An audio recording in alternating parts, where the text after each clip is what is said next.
So we did have that election. It was a status quo election in many ways. President Barack Obama still in the White House, Democrats still in control of the Senate, Republicans still in control of the House.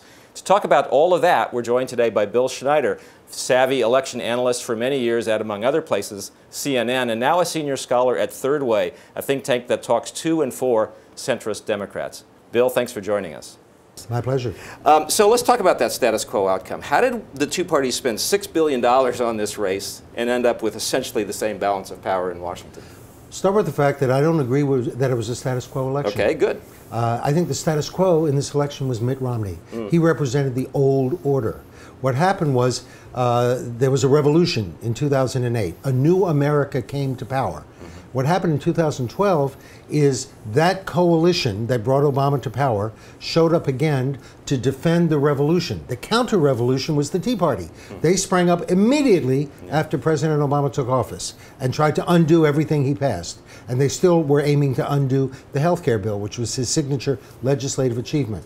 What happened was the Committee to Defend the Revolution turned out in 2012. They defended the revolution successfully. They kept Obama in power. They expanded the Democratic majority in the House and in the Senate and slightly in the House.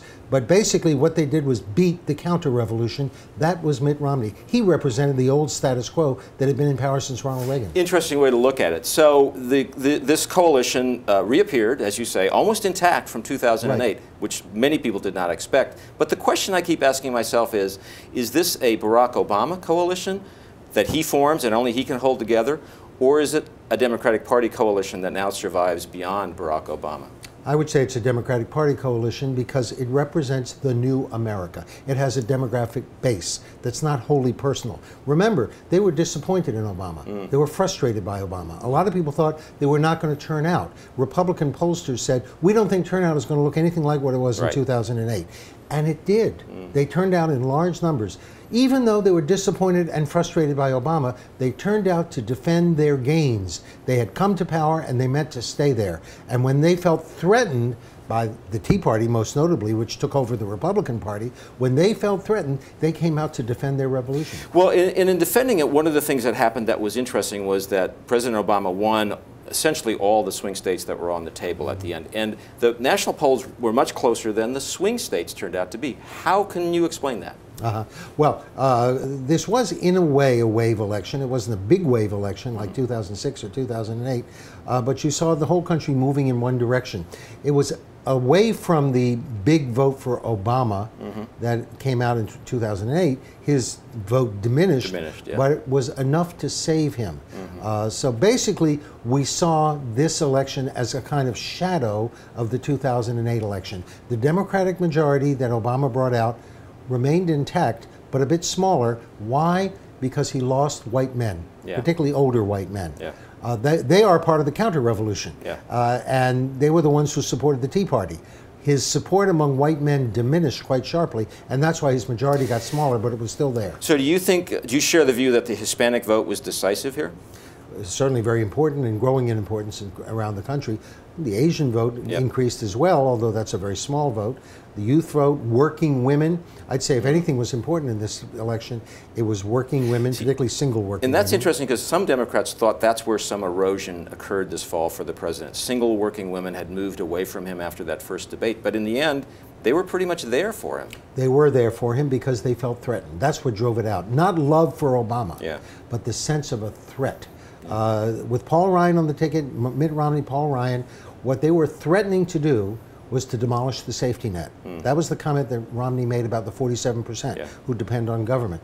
A lot of people depend on that safety net, including a lot of single working women who have just begun to achieve economic independence. They feel, because they are economically vulnerable, and they want the government safety net to be there. So they came out in unexpectedly high numbers. You know, you could look at this situation from a distance and say the United States is now in a position in which power is evenly divided between the two parties. They're pretty close, but it's deeply divided in the sense that the ideological divide is pretty large between those two parties. How can a country be governed under such conditions? Only with great difficulty. Yeah. And of course, the prevailing condition of our government right now is gridlock, Yeah. which means it really can't be governed very effectively. It can only be governed if there's a crisis. So what Congress did was invent a crisis. That's what the fiscal cliff is. It's a wholly invented artificial crisis created by Congress. They invented it and they can end it. And they will end it because they're not going to allow the country to tip over into a recession. Well, how do they end it? Because as you said, the Senate has actually become slightly more Democratic by 2 seats. The House is still controlled by Republicans. The divide seems just the way it was in 2011 when this fiscal cliff situation was created in the first place. Why should anyone think it'll be different now? Because the Republicans are chastened by their defeat in this election, because they know that they have to change, and because I think they'll be more cooperative. They can't challenge Obama's legitimacy anymore. I think he has more bargaining power than he used to. Already, John Boehner and the House Republicans have indicated a willingness to deal on taxes, which they weren't before.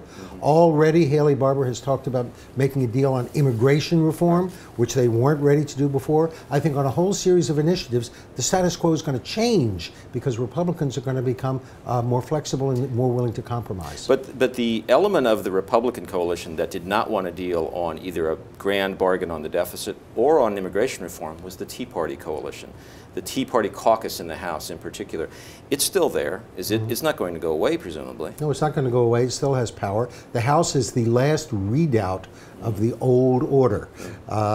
It's like the White Army in Siberia. They've sort of holed up there, and they're going to fight from the House. But I think they, too, got the message of what happened in this election, and they realize that they're not going to get very far if they continue to resist and defend all kinds of indefensible positions that are not going to work in the electorate. But on the other side of the coalition, on the other side of the continuum, rather, the Democratic Party has a lot of liberals, particularly also in the House, but not only in the House, who are saying, look, let's go off the cliff. Let's let everybody's tax rates go up. Country's not going to come to a stop.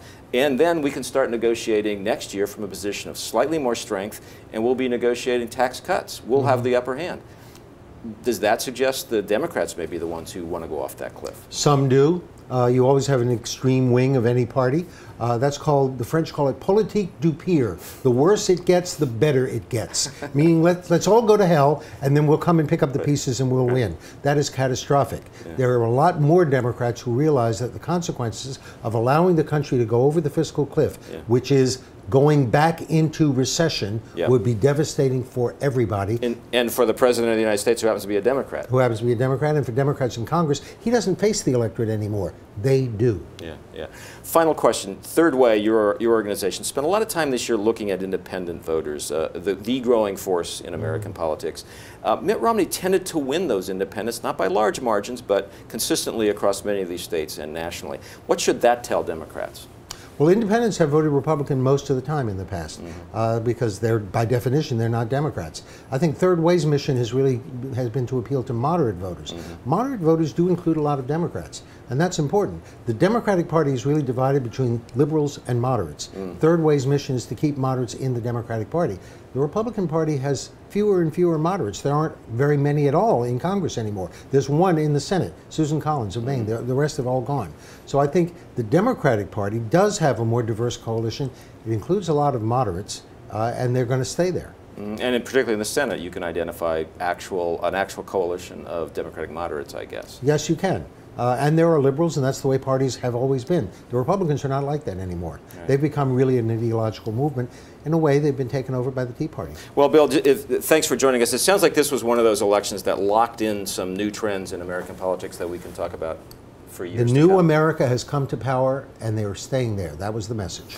I hope we can keep talking about it over time. Thanks for taking some time today. My pleasure.